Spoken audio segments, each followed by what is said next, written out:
नि पनि छुइनँ अन्त त्यस्तो सिरियस पनि छुइनँ म बिचमा छु हैन एज अ पर्सन अन्त आज चाहिँ मेरो प्रोडक्टिभ डे सुट गर्छु भनेर स्टार्टेड फिल्मिङ बिहानबाट अन्त खाजा बनाएँ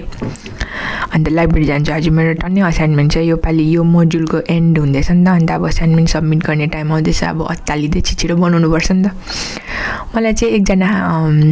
आन्टीको बारेमा कुरा गर्नु मन छ यो भिडियोमा आई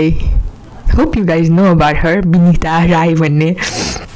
एकजना फेसबुकमा हुनुहुन्छ टिकटक त चलाउँदिनँ म अनि त्यस्तो मिम कल्चर पनि त्यस्तो फलो गर्दिनँ तर यो आन्टी चाहिँ जिता जाग्दा मिम नै हो उसको भिडियो हेरेर मलाई यति खुसी लाग्छ म यति हाँस्छु तपाईँहरूले चिन्नुभयो होला मैले कसको कुरा गरेको अब खाइल अनि धन्यवाद आन्टी तपाईँ एक्जिस्ट भइदिनु भएकोमा इन्टरनेटमा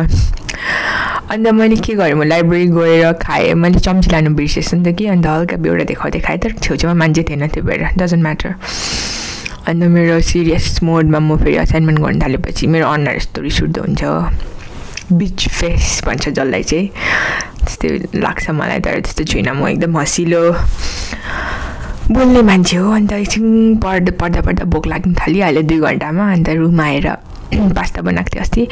त्यो खाएँ अन्त सुतेँ अन्त भोलि फेरि जान्छु सी या बाई।